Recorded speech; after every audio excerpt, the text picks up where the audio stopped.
കാർത്തികപ്പള്ളി പഞ്ചായത്തിന്റെ പ്രസിഡന്റ് ശ്രീമതി സുമാ രാജു, പാർട്ടിയുടെ ബഹുമാന്യനായിട്ടുള്ള നമ്മുടെ പ്രിയപ്പെട്ട ജില്ലാ അമരക്കാരൻ ശ്രീ സന്ദീപ് ബജസ്പതി, നിയോജക മണ്ഡലത്തിന്റെ അധ്യക്ഷൻ മിസ്റ്റർ മഹേഷ്, സംസ്ഥാന കൗൺസിൽ മെമ്പറും മുൻ നിയോജക മണ്ഡലത്തിന്റെ അധ്യക്ഷനും നമുക്ക് സുപരിചിതമായിട്ടുള്ള മിസ്റ്റർ ദിലീപ്, അതുപോലെ തന്നെ ഈ നമ്മുടെ ജില്ലയുടെ ജനറൽ സെക്രട്ടറി പ്രിയപ്പെട്ട അഡ്വക്കേറ്റ് അനു, ഈ കാർത്തികപ്പള്ളിയുടെ ജനപ്രതിനിധിയായി വിജയിക്കുകയും പഞ്ചായത്തിന്റെ അധ്യക്ഷ സ്ഥാനം അലങ്കരിക്കുകയും ചെയ്യുന്ന ശ്രീമാൻ ഉല്ലാസ്, നമ്മുടെ സീനിയറായിട്ടുള്ള നേതാക്കന്മാർ, മെമ്പർമാർ, എന്റെ പ്രിയപ്പെട്ട പാർട്ടിയുടെ നാരായണവേരുകളായിട്ടുള്ള പ്രവർത്തകർ, ഈ നാട്ടിലെ ജനാധിപത്യ വിശ്വാസികൾ, ഏവർക്കും ഹൃദയപൂർവ്വം നമസ്കാരം. നമ്മളിവിടെ ഇന്ന് ഒരുമിച്ച് കൂടിയിട്ടുള്ളത് കാർത്തികപ്പള്ളിയിലെ സഹോദരീ സഹോദരന്മാരോട്, ജനാധിപത്യ വിശ്വാസികളോട് നന്ദി അറിയിക്കാൻ വേണ്ടിയിട്ടാണ്. അതിന്റെ കാര്യകാരണങ്ങളെക്കുറിച്ച് പ്രിയപ്പെട്ട സന്ദീപ് സൂചിപ്പിക്കുകയുണ്ടായി.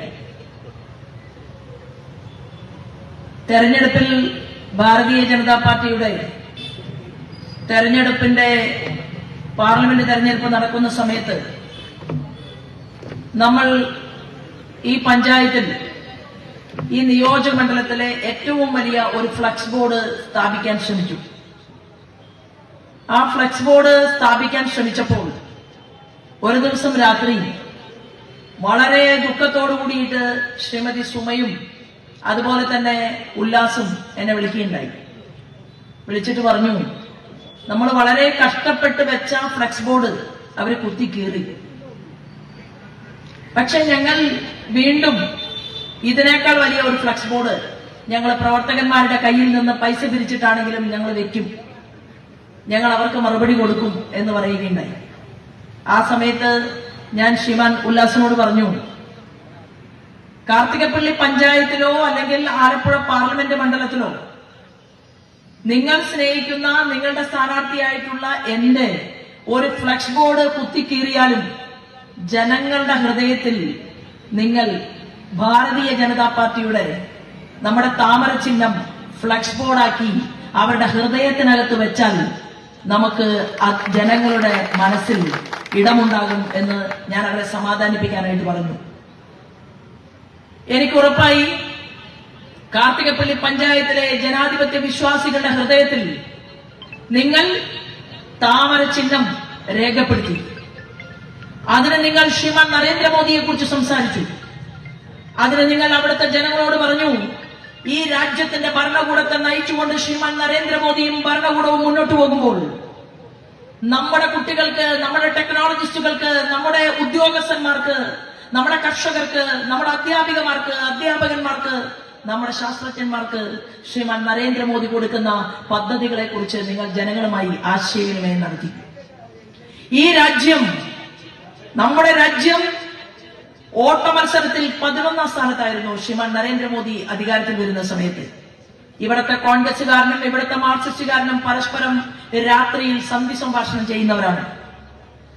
രാത്രിയിലെ ആ സന്ധി സംഭാഷണം കൊണ്ടാണ് നാളിതുവരെ കേരളത്തിന്റെ നിയമസഭയ്ക്കകത്ത് 1/2 ഡസനിലധികം വരുന്ന ഭാരതീയ ജനതാ പാർട്ടിയുടെ ജനങ്ങൾ വിജയിപ്പിക്കാൻ ആഗ്രഹിച്ചവർ അധികാരത്തിനകത്തു പോകാതെ പുറത്തു നിൽക്കേണ്ടി വന്നത്. അത് ശ്രീമാൻ കുമ്മനം രാജശേഖരനാണെങ്കിലും ശ്രീ സുരേന്ദ്രനാണെങ്കിലും ഞാനാണെങ്കിലും മാർക്സിസ്റ്റ് പാർട്ടിയുടെ പ്രഗത്ഭന്മാരായിട്ടുള്ള നേതാക്കന്മാർ 3ാം സ്ഥാനത്തേക്ക് പോയി കോൺഗ്രസിനെ വിജയിപ്പിച്ച ചരിത്രം കേരളത്തിലെ 7 നിയോജക മണ്ഡലങ്ങളിൽ നിങ്ങൾക്ക് പരിശോധിച്ചാൽ കാണാൻ സാധിക്കും. എന്തുകൊണ്ടാണ് അത് ചെയ്തത്?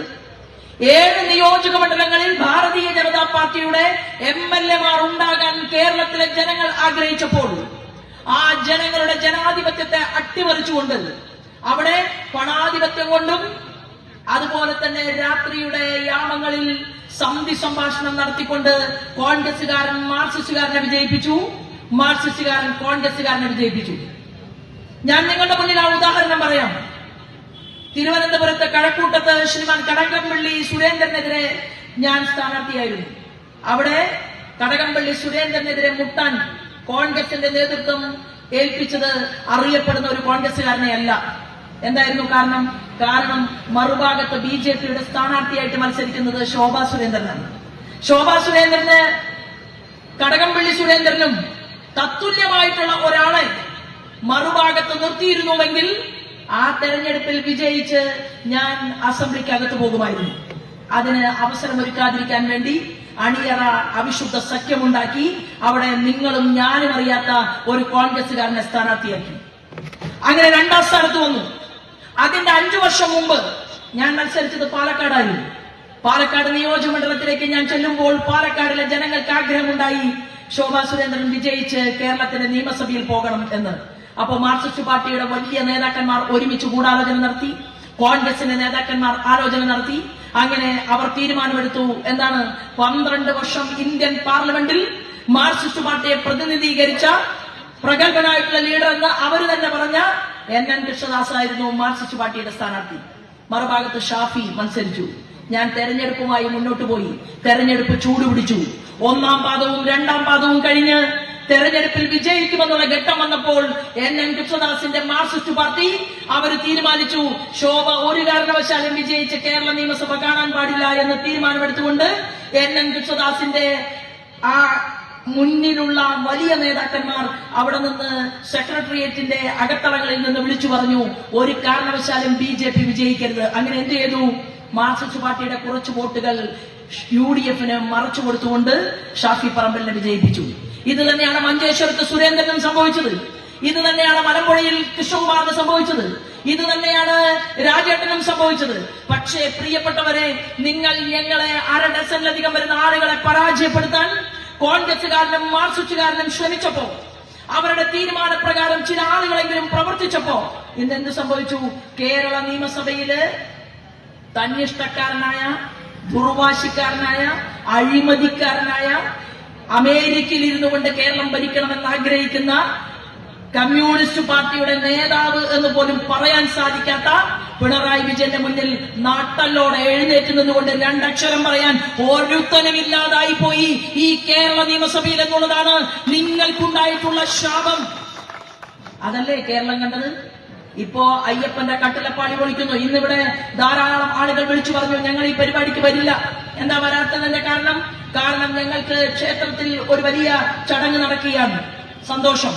എന്നാൽ ഇന്ന് കേരളത്തിലെ ക്ഷേത്രങ്ങളുടെ മുന്നിൽ ദേവസ്വം ബോർഡുകൾ ഭരിച്ചുകൊണ്ട് മുന്നോട്ട് പോകുന്ന ക്ഷേത്രങ്ങൾക്കകത്ത് ഞാനും നിങ്ങളും ഹൃദയം ചേർത്ത് വെച്ചുകൊണ്ട് നമ്മൾ സമ്മാനിച്ച, നമ്മൾ ഈശ്വരനും അതുപോലെ തന്നെ ദേവിക്കും ദേവനും കാഴ്ചവെച്ചിട്ടുള്ള എത്രയോ സ്വത്തുവകകൾ അത് അർദ്ധരാത്രിയിൽ അടിച്ചു മാറ്റിക്കൊണ്ടുപോയി വിൽപ്പന നടത്തുകയായിരുന്നു ഇവിടുത്തെ കോൺഗ്രസുകാരനും മാർക്സിസ്റ്റുകാരനുമെന്ന് എനിക്കും നിങ്ങൾക്കും ബോധ്യമായില്ലേ? കാരണം ഉണ്ണികൃഷ്ണൻ പോറ്റി സോണിയാഗാന്ധിയെ കാണാൻ പോയി. സോണിയാഗാന്ധിയെ ഉണ്ണികൃഷ്ണൻ പോറ്റിക്ക് കാണണമെങ്കിൽ ഇവിടത്തെ KC വേണുഗോപാൽ അറിയാതെ എങ്ങനെയാണ് ഉണ്ണികൃഷ്ണൻ പോറ്റി സോണിയാഗാന്ധിയുടെ വീട്ടിൽ ചെന്ന് സോണിയാഗാന്ധിയുടെ കയ്യിൽ ചരട് കെട്ടിക്കൊടുക്കുന്ന ഫോട്ടോ കേരളത്തിന് മുന്നിൽ പുറത്തു വന്നത്? അതുപോലെ തന്നെ ആന്റണിയും ഉണ്ണികൃഷ്ണൻ പോറ്റിയും സോണിയാഗാന്ധിയും ഒരുമിച്ച് നിൽക്കുന്ന ചിത്രം ഞാനും നിങ്ങളും കണ്ടു. അപ്പോ ഇതിനർത്ഥം എന്താണ്? അടൂർ പ്രകാശും സോണിയാഗാന്ധിയും ഉണ്ണികൃഷ്ണൻ പോറ്റിയും ഒരുമിച്ച് നിൽക്കുന്ന ഫോട്ടോ അത് കേരളത്തിൽ പുറത്തു വന്നു. ആ ഉണ്ണികൃഷ്ണൻ പോറ്റി കടകംപള്ളി സുരേന്ദ്രനെ സ്വാധീനിച്ചു. ആ ഉണ്ണികൃഷ്ണൻ പോറ്റി ദേവസ്വം ബോർഡിന്റെ അന്നത്തെ ചുമതലക്കാരനായിട്ടുള്ള വാസുവിനെ സ്വാധീനിച്ചു. ആ ഉണ്ണികൃഷ്ണൻ പോറ്റിക്ക് കട്ടിലപ്പാലി പൊളിച്ചു കൊണ്ടുപോയി അത് ഇന്ത്യ കടത്തി കൊണ്ടുപോകാൻ ആരാണ് സഹായം ചെയ്തു കൊടുത്തത്? ആ ചോദ്യമാണ് ഇന്ന് കേരളം ചർച്ച ചെയ്യുന്നത്. ആ ചോദ്യം കേരളം ചർച്ച ചെയ്യുമ്പോൾ കേരളത്തിന്റെ നിയമസഭയ്ക്കകത്ത് പോയി എണീറ്റ് നിന്നുകൊണ്ട് എന്റെ ഹരിപ്പാടിന്റെ MLA ആയിട്ടുള്ള ശ്രീമാൻ രമേശ് ചെന്നിത്തല പറയുകയാണ് എനിക്ക് ചില കാര്യങ്ങളൊക്കെ SITയുടെ മുൻപാകെ പറയാനുണ്ട്. SITയുടെ മുൻപാകെ അല്ല പറയേണ്ടത്. എവിടെയാണ് പറയേണ്ടത്? ഇവിടെ ദേശീയ ഏജൻസി വരണം എന്നാവശ്യപ്പെടാൻ ശ്രീമാൻ രമേശ് ചെന്നിത്തല കോടതിയെ സമീപിക്കണം. നിങ്ങൾ പറയണം, താങ്കൾ പറയണം, ഇവിടെ ദേശീയ ഏജൻസി കടന്നു വന്നാൽ, ദേശീയ ഏജൻസിയുടെ അന്വേഷണം വന്നാൽ ഈ സ്വർണ്ണപ്പാളി എവിടെയെല്ലാം പോയി എന്നുള്ളത് പൊതുസമൂഹത്തിന്റെ മുന്നിൽ ചിഹ്നം അത് തുറന്നു കാണിക്കപ്പെടും. ആരാണ് തെറ്റ് ചെയ്തത് എന്നതിനെ കുറിച്ച് മനസ്സിലാക്കപ്പെടും. സീനിയർ ആയിട്ടുള്ള ലീഡറാണ് ശ്രീമാൻ രമേശ് ചെന്നിത്തല. ഈ രമേശ് ചെന്നിത്തലയ്ക്ക് അറിയില്ലേ? അതായത് CBI വരണമെന്നും ഒരു രാജ്യത്ത് ഒരു കളവ് നടക്കുമ്പോൾ ആ കളവില് പിടിക്കപ്പെടുന്ന വസ്തുവകകൾ അത് രാജ്യം കടന്നുകൊണ്ട് മുന്നോട്ട് പോയാൽ ഇവിടെ SIT അന്വേഷിച്ചാൽ മതിയോ?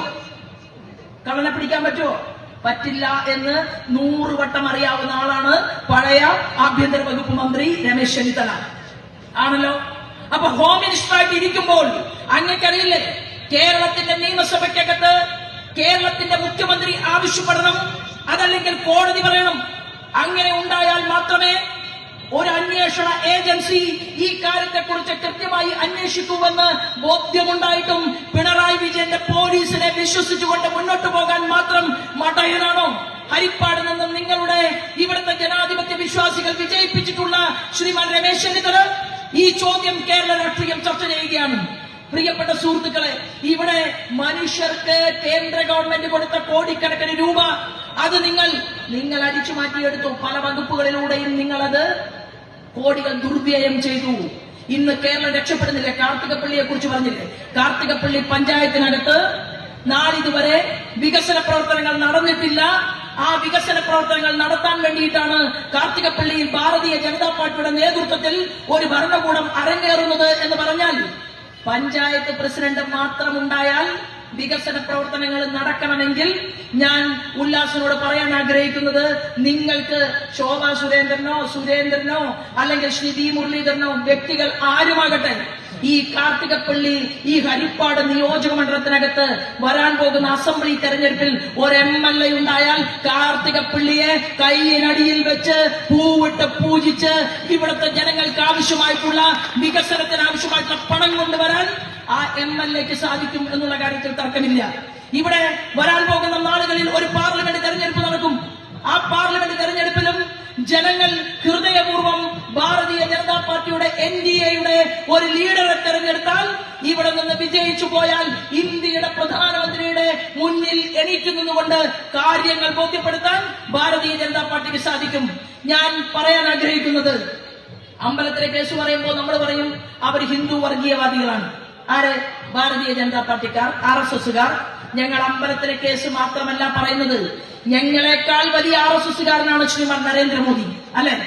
എന്നാൽ ആ നരേന്ദ്രമോദി എന്ന് പറയുന്ന ഇന്ത്യയുടെ പ്രധാനമന്ത്രി, രാജ്യത്തെ മനുഷ്യർ സ്നേഹിക്കുന്ന വ്യക്തി, അദ്ദേഹം രാജ്യത്തിന്റെ പ്രൈം മിനിസ്റ്ററായി അധികാരമേറ്റെടുത്ത് ഭൂമി ദേവിയെ തൊട്ട് നമസ്കരിച്ച് ഇങ്ങനെ ചൊല്ലി മനസ്സിൽ, എന്താണ്?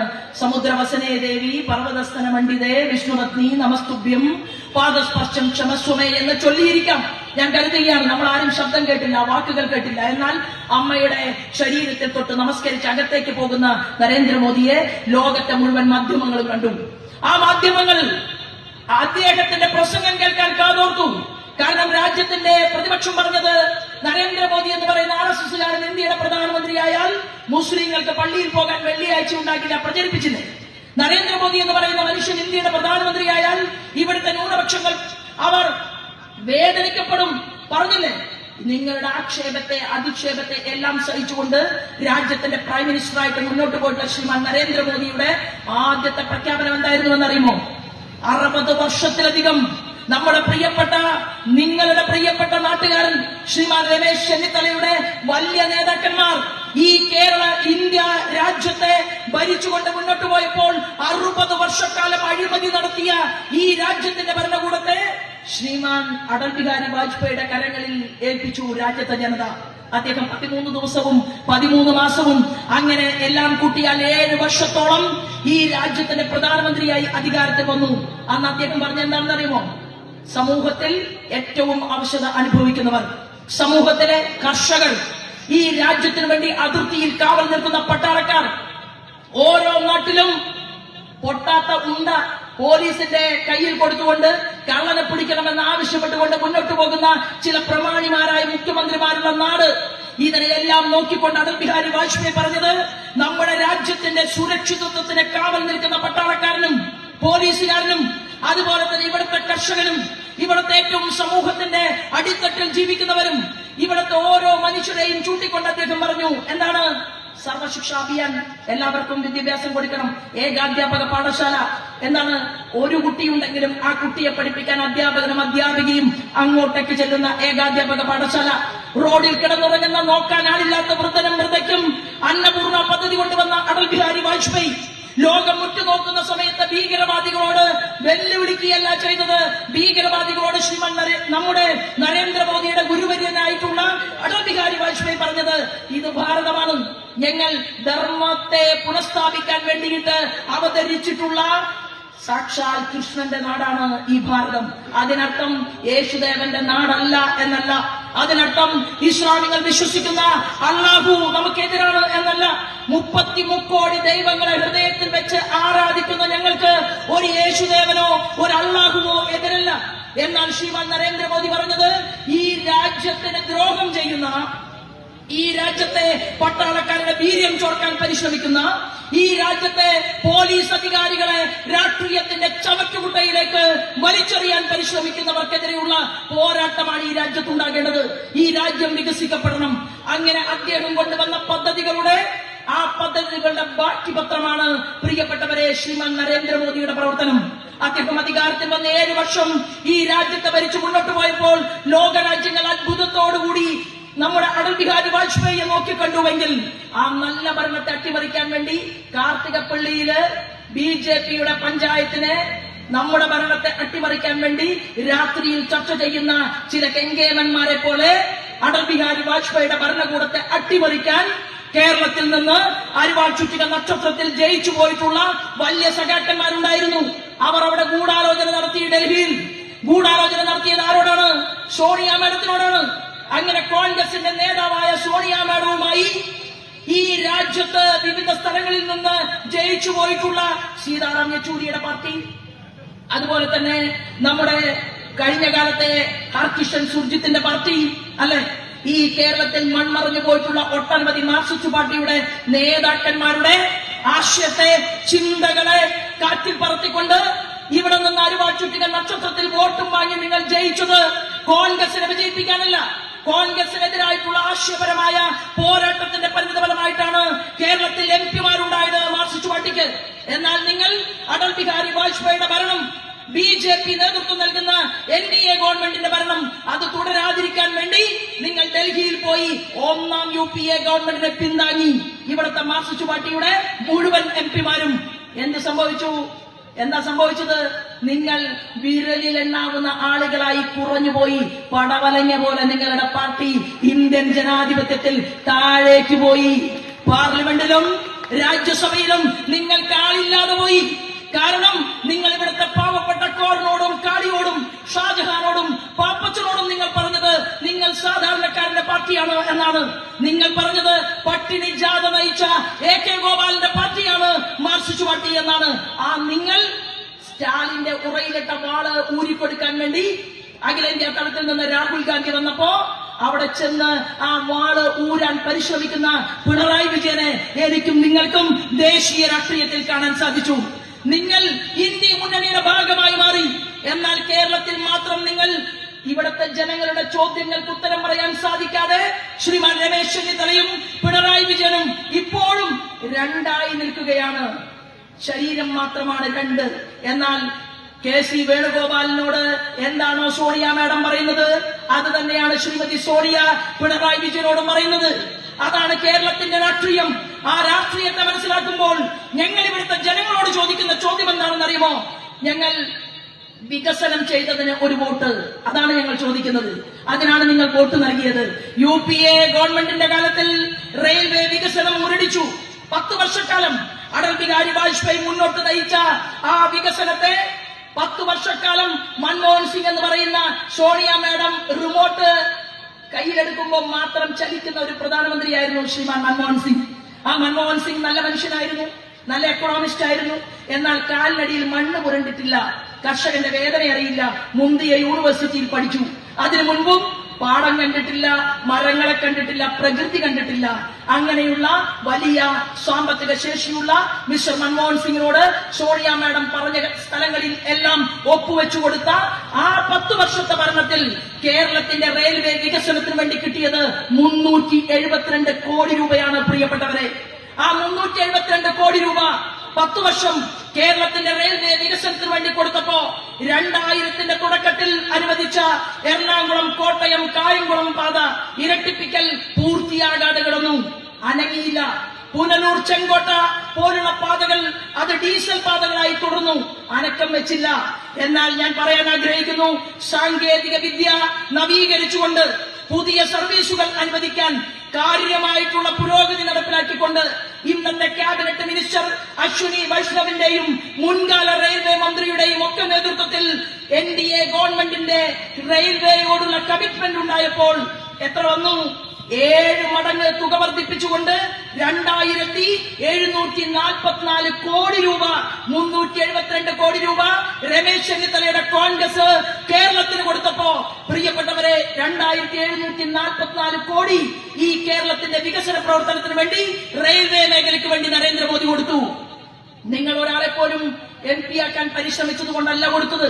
ഈ അടുത്ത നാളുകളിലാണ് ശ്രീമാൻ സുരേഷ് ഗോപിയെ 75,000 വോട്ടിന് തൃശൂരിലെ ജനത വിജയിപ്പിച്ചത്. അപ്പോൾ 372 കോടി UPA ഗവൺമെന്റ് കൊടുത്തപ്പോ 2744 കോടി രൂപ ശ്രീമാൻ നരേന്ദ്രമോദി കേരളത്തിലെ ജനങ്ങൾക്ക് വേണ്ടി കൊടുക്കുകയുണ്ടായി.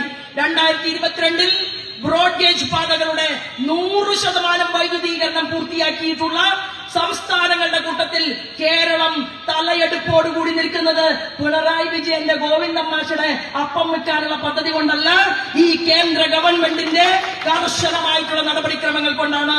അങ്ങനെ നമ്മുടെ നാടിന് ഒരു അവാർഡ് കിട്ടിയെങ്കിൽ അത് റെയിൽവേ മേഖലയിലെ ഉദ്യോഗസ്ഥന്മാരെ വിറപ്പിക്കാൻ, ചോദ്യം ചെയ്യാൻ അതിനെ തന്റെ ഇടമുള്ള ക്യാബിനറ്റ് മിനിസ്റ്റർ ഇന്ത്യൻ രാഷ്ട്രീയത്തിൽ നിലനിന്നതുകൊണ്ടാണ്. പ്രിയപ്പെട്ടവരെ, പാത ഇരട്ടിപ്പിക്കൽ വേഗത്തിലാക്കി. ഇന്ത്യയിലെ ഏറ്റവും നീളമേറിയ റെയിൽവേ ടണൽ ഉൾപ്പെടെയുള്ള കോട്ടയം പാത 2020 പൂർണ്ണമായും ഇരട്ടിപ്പിച്ചു എന്നുള്ള ഏറ്റവും മനോഹരമായിട്ടുള്ള ദൗത്യം ഇവിടുത്തെ റെയിൽവേ ഉദ്യോഗസ്ഥന്മാർക്ക് ചെയ്തു തീർക്കാൻ സാധിച്ചു. ദേശീയ തലത്തിൽ ഈ പാതയുടെ നിർമ്മാണ വേഗത ഇരട്ടിയായി. 2004 മുതൽ 2014 വരെ എത്ര കിലോമീറ്റർ ആയിരുന്നു ഈ പാത വെട്ടിയിരുന്നത്, ഇരട്ടിപ്പിച്ചിരുന്നത് എന്ന ചോദ്യത്തിന് ഉത്തരം 14,985 കിലോമീറ്റർ. ശ്രീമാൻ നരേന്ദ്രമോദിയുടെ ഗവൺമെന്റ് അതുപോലെ തന്നെ പ്രവർത്തനവുമായി മുന്നോട്ട് പോയി. 2014 മുതൽ 2023 വരെ 25,871 കിലോമീറ്റർ റെയിൽവേ പാത വെട്ടിയെടുക്കാൻ ഈ സമയത്ത് നമുക്ക് സാധിച്ചു എന്നുള്ളതാണ്. ദേശീയപാത ഇവിടെ നിന്ന് വയലാർ രവി മന്ത്രിയായി, അല്ലെ? ഇവിടെ നിന്ന് KC വേണുഗോപാല് പ്രഗത്ഭമായിട്ടുള്ള ചുമതലകളിലെത്തി. ഇവിടെ നിന്ന് മുഖ്യമന്ത്രിമാരുണ്ടായി. ഒരാളും ഡൽഹിയിൽ പോയി എന്ത് പറഞ്ഞാലും ഈ ദേശീയപാതയുടെ വികസനവുമായി ബന്ധപ്പെട്ടുകൊണ്ട് നേട്ടങ്ങൾ നേടിയെടുക്കാൻ സാധിച്ചോ എന്നുള്ള ചോദ്യം ഞാൻ നിങ്ങളുടെ മുന്നിൽ വെക്കാൻ ആഗ്രഹിക്കുകയാണ്. ഉദാഹരണത്തിന് 1970-കളിൽ ആലോചിച്ചു, 1970-ൽ ആലോചിച്ചു, 90-ൽ തറക്കല്ലിട്ടു. ഏതാണ്? NH66 Alappuzha bypass. 70-ൽ ആലോചിച്ചു, 20 കൊല്ലം വേണ്ടി വന്നു തറക്കല്ലിടാൻ. 90-ൽ തറക്കല്ലിട്ടു. ആ ബൈപ്പാസ് ആലപ്പുഴക്കാർക്ക് അങ്ങനെ വണ്ടിയിൽ നിവർന്നിരുന്ന് യാത്ര ചെയ്യാൻ വേണ്ടി നരേന്ദ്രമോദി വരേണ്ടി വന്നു. ഇവിടെ ഉദ്ഘാടന കർമ്മം നിർവഹിക്കാനും ആ പാതയെ പൂർത്തീകരിക്കാനും എന്നുള്ളത് എനിക്കും നിങ്ങൾക്കും കാണാൻ സാധിച്ചു. ശ്രീമാൻ നരേന്ദ്രമോദി ഒരു പദ്ധതി ഉദ്ഘാടന കർമ്മം നിർവഹിച്ചാൽ അത് ബുള്ളറ്റ് ട്രെയിനിന്റെ വേഗതയിൽ നടപ്പിലാക്കണം. നടപ്പിലാക്കിയില്ലെങ്കിൽ ബാലഗോപാലൻ മിനിസ്റ്റർ ഉണ്ടല്ലോ, ധനകാര്യ വകുപ്പ് മന്ത്രി, കോമയിടാതെ പൂജ്യമിടാതെ ഏത് കത്ത് കൊടുത്തിട്ടും കാര്യമില്ല, നോ സാങ്ഷൻ. അതുകൊണ്ട് മാനം മര്യാദയ്ക്ക് എക്കണോമിസ്റ്റ് കൈകാര്യം ചെയ്താൽ അവിടെ നിന്ന് ചോദിക്കുന്നതും ചോദിക്കാത്തതും മുഴുവൻ ഈ കേരളത്തിലേക്ക് കിട്ടുമെന്നുള്ള സംവിധാന ക്രമങ്ങളിലൂടെ ദേശീയപാത മുന്നോട്ട് പോവുകയാണ്. പ്രിയപ്പെട്ടവരെ, 2015 ഏപ്രിൽ മാസത്തിൽ ശ്രീമാൻ ഗഡ്കരി ഉദ്ഘാടന കർമ്മം നിർവഹിച്ച് 68 കിലോമീറ്റർ പാത, ആ പാത 2021 ജനുവരിയിൽ ഗതാഗതത്തിനായി തുറന്നുകൊടുത്തു. എത്ര കാലതാമസമുണ്ടായി? 20 വർഷം ആലോചിച്ചില്ല. 20 വർഷം പദ്ധതി പ്രഖ്യാപിക്കാൻ പണം മാറ്റിവെക്കാൻ ആലോചിച്ചില്ല. അതായത് 2015 ഏപ്രിൽ ആലോചിച്ചു, 68 കിലോമീറ്റർ വലിയ ബൈപ്പാസ് അത് 2021 ജനുവരിയിൽ സാങ്ഷൻ ചെയ്തു കൊടുത്തു.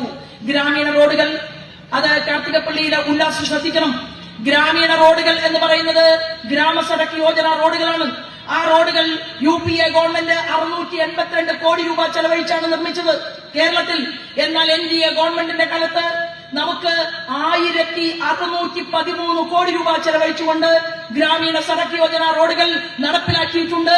എന്നാൽ നരേന്ദ്രമോദിയുടെ ഒരു ഫ്ലക്സ് ബോർഡും ഒരു ഗ്രാമീണ റോഡുകളിലും വെച്ചിട്ടുണ്ടാകില്ല. അതുകൊണ്ട് നമ്മൾ വിവരാവകാശം കൊടുക്കണം. എവിടെയെല്ലാമാണ് ഇന്ത്യൻ പ്രൈം മിനിസ്റ്ററുടെ ഗ്രാമീണ സഡക് യോജന പദ്ധതി കൊണ്ടുവന്നത്? ജനങ്ങളോട് പറയണം. ആ ജനങ്ങളോട് പറഞ്ഞ് ജനങ്ങളെ അത് ബോധവൽക്കരിക്കണം. പ്രിയപ്പെട്ടവരെ, UPA-യുടെ ഭരണകാലത്ത് 10 വർഷം കേന്ദ്രത്തിന്റെ സഹായം എന്ന് പറയുന്നത് എത്ര കോടിയായിരുന്നു? ബഹുമാനപ്പെട്ട രമേശ് ചെന്നിത്തലയുടെ പാർട്ടിയും അതുപോലെ തന്നെ പിണറായി വിജയന്റെ പാർട്ടിയോടും ഞാൻ പറയാൻ ആഗ്രഹിക്കുന്നത്, പിണറായി വിജയനെ ബഹുമാനപ്പെട്ട എന്ന് വിളിക്കാത്തതിന് കാരണമുണ്ട്. കാരണം അതിന് വളരെ വളരെ കാരണങ്ങളുണ്ട്. ഞാനതിന്റെ വിശദാംശങ്ങളിലേക്കൊന്നും കടക്കുന്നില്ല. അദ്ദേഹം ഡൽഹിയിൽ നടന്നു പോകുമ്പോ ഉത്തർപ്രദേശിലെ മുഖ്യമന്ത്രി, മധ്യപ്രദേശിലെ മുഖ്യമന്ത്രി, എന്തിന് ബംഗാളിലെ മുഖ്യമന്ത്രി മമത വരെ പറയുന്നത് ദാ പോകുന്നു സ്വർണ്ണക്കള്ളക്കടത്ത് നടത്തുന്ന ആള് എന്നാണ്. ഇത് ഞാൻ പറഞ്ഞതല്ല. കൂടെ മകളുടെ കൂടെ മകന്റെ കൂടെ യാത്ര ചെയ്ത സ്വപ്ന സുരേഷ് കേരളത്തിലെ ജനങ്ങളുടെ മുന്നിൽ പറഞ്ഞതാണ്. ഞാൻ അതിലേക്ക് ഇപ്പൊ കടക്കുന്നില്ല. ഞാൻ പറഞ്ഞു വന്നത്, ഇവരെല്ലാവരും കൂടി ഒന്നാം UPA ഗവൺമെന്റിനെ പിന്താങ്ങിക്കൊടുത്ത് ഭരിച്ചപ്പോ നിങ്ങൾക്ക് കിട്ടിയത് എത്രയാണ്? ഇവിടെ ഗ്രാന്റ് ഇൻ എയ്ഡ്, അതായത് കേന്ദ്രത്തിന്റെ ധനസഹായം 10 വർഷം കിട്ടിയത് 25,629 കോടി രൂപ. 25,629 കോടി രൂപ. നിങ്ങൾ വെല്ലുവിളിച്ച, നിങ്ങൾ കളിയാക്കിയ, നിങ്ങൾ ആക്ഷേപിച്ച, നിങ്ങൾ അധിക്ഷേപിച്ച ശ്രീമാൻ നരേന്ദ്രമോദി ഈ കേരളത്തിന് വേണ്ടി കൊടുത്തത്, ഗ്രാന്റ് ഇൻ എയ്ഡ് കൊടുത്തത് 1,43,117 കോടി രൂപ ഈ കേരളത്തിലേക്ക് കൊടുത്തു. അപ്പൊ UPA ഗവൺമെന്റ് ആണോ, നരേന്ദ്രമോദിയുടെ ഗവൺമെന്റ് ആണോ കേരളത്തെ ഹൃദയത്തോട് ചേർത്ത് വെച്ചിട്ടുള്ളത് എന്ന് ഇവിടുത്തെ ഇടതുപക്ഷക്കാരനും വലതുപക്ഷക്കാരനും ചിന്തിക്കണം എന്ന് ഞാൻ പറയാൻ ആഗ്രഹിക്കുകയാണ്. UPA ഗവൺമെന്റ് കൊടുത്തതിനേക്കാൾ 458% വർധനമാണ് ശ്രീമാൻ നരേന്ദ്രമോദിയുടെ ഗവൺമെന്റ് ഈ നാടിന് വേണ്ടി കൊടുത്തിട്ടുള്ളത്. നികുതി വിഹിതം നമ്മള് നികുതി ഏകീകരിച്ചു. ഇപ്പോ ചെക്ക് പോസ്റ്റിൽ നിന്ന് 2 നികുതി വാങ്ങാൻ പറ്റില്ല. കടകളിൽ പോയി ഭീഷണിപ്പെടുത്തി 4 തരം നികുതി വാങ്ങാൻ പറ്റില്ല. ഒറ്റ നികുതിയായി ഏകീകരിച്ചു. നികുതി വിഹിതം UPA ഗവൺമെന്റിന്റെ 10 വർഷം കൊണ്ട് കേരളത്തിന് കിട്ടിയത് 46,303 കോടി രൂപയാണ്. എന്നാൽ ശ്രീമാൻ നരേന്ദ്രമോദിയുടെ ഈ ഭരണകൂടത്തിന്റെ കീഴില് നമുക്ക് നികുതി വിഹിതം ഇനത്തിൽ കിട്ടിയത് 1,50,140 കോടി രൂപയാണ്. എന്നിട്ട് മൈക്ക് കയ്യിൽ കിട്ടിയാൽ ശ്രീമാൻ നരേന്ദ്രമോദിയെ തള്ളി പറയുമ്പോൾ, മൈക്ക് കയ്യിൽ കിട്ടിയാൽ ഈ ഭരണം ശരിയല്ല എന്ന് പറയുമ്പോൾ, പ്രിയപ്പെട്ടവരെ, നമ്മുടെ തിരുവനന്തപുരത്ത് നമ്മുടെ ശാസ്ത്രജ്ഞന്മാരായിട്ടുള്ള കുട്ടികൾക്ക് വേണ്ടി ഐശ്വർ എന്ന് പറയുന്ന ഒരു ഇൻസ്റ്റിറ്റ്യൂട്ട് പ്രവർത്തിക്കുന്നുണ്ട്. അവിടെയും കിട്ടി 1000 കോടി. കൊച്ചി ഷിപ്പ്യാർഡിൽ മേക്ക് ഇൻ ഇന്ത്യയിലൂടെ, സ്റ്റാർട്ടപ്പ് ഇന്ത്യയിലൂടെ, സ്റ്റാൻഡപ്പ് ഇന്ത്യയിലൂടെ നമ്മുടെ നാട്ടിലെ ടെക്നോളജിസ്റ്റുകൾ അന്തർവാഹിനി കപ്പലുണ്ടാക്കിയാലും അല്ലെ. ഇവിടെ മുറുക്കാൻ കട തുടങ്ങാൻ പറ്റുമോ പിണറായി വിജയന്? കാലെത്രയായി? 3.5 കോടി ഉറുപ്പിയും ചെലവഴിച്ച് നമ്മുടെ പാലക്കാട്ടെ ബാലേട്ടൻ പറഞ്ഞതുപോലെ ഒരു ബസ്സിൽ ഒരു യാത്ര നടത്തി. പാവപ്പെട്ട ജനങ്ങളെ കാണാനാണെന്നാണ് പറഞ്ഞത്. ബസ്സിന് ലിഫ്റ്റ് വെച്ചു. ബസ്സിൽ നിന്ന് പുറത്തിറങ്ങിയില്ല. ഒരു കർഷക തൊഴിലാളിയുടെയും പുറത്ത് കൈവച്ചില്ല. ആരെയും ആശ്വസിപ്പിച്ചില്ല. ആ ബസ്സിനകത്തേക്ക് മുദ്രാവാക്യം വിളിച്ചുകൊണ്ട് ഭരണകൂടത്തിന്റെ നെറുകേട് തുറന്നു കാണിക്കാൻ വേണ്ടി BJP-ക്കാരൻ പോയാലും കോൺഗ്രസുകാരി പോയാലും തലയിൽ ചെടിച്ചട്ടി കൊണ്ട് അടിച്ച് അവനെ തകർക്കുന്ന കാഴ്ച ഞാനും നിങ്ങളും കണ്ടു.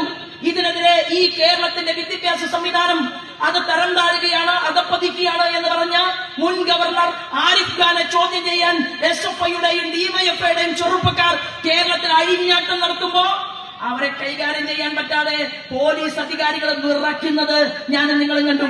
അവിടെയാണ് ആർഷോ പറഞ്ഞത്. എന്താണ്?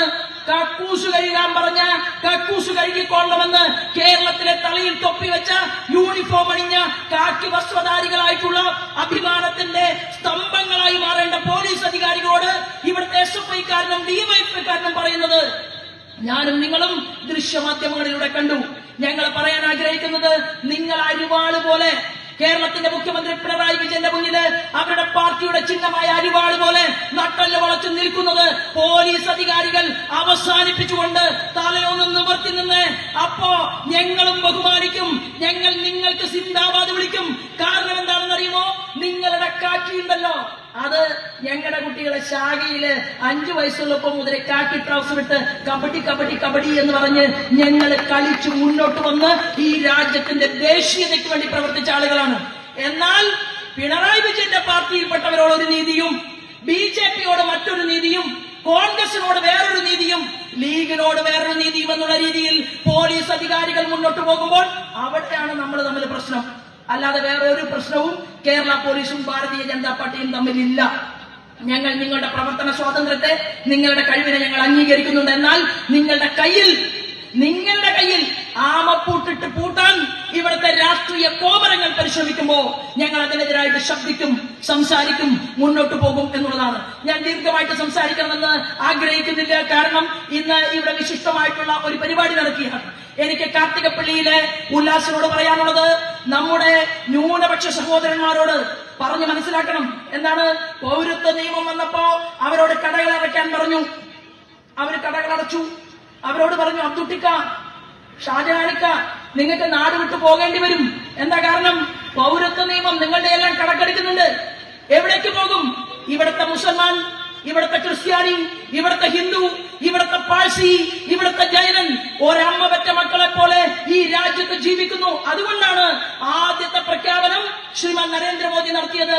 നിങ്ങളുടെ ഉമ്മയ്ക്ക് വേണ്ടി, എന്റെ അമ്മയ്ക്ക് വേണ്ടി, ഈ നാട്ടിലെ അമ്മച്ചുമാർക്ക് വേണ്ടി അദ്ദേഹം നടത്തിയ പ്രഖ്യാപനം എന്താണെന്ന് അറിയുമോ? ആയിരക്കണക്കിന് ലക്ഷക്കണക്കിന് വരുന്ന ഗ്രാമങ്ങളിൽ കറണ്ടില്ല. ആയിരക്കണക്കിന് ലക്ഷക്കണക്കിന് വരുന്ന ഗ്രാമങ്ങളിൽ കുളിമുറിയില്ല, കക്കൂസില്ല. ഇവിടുത്തെ അമ്മമാരുടെ മടിശീലിയിൽ പണമില്ല, അവർക്ക് തൊഴിലില്ല.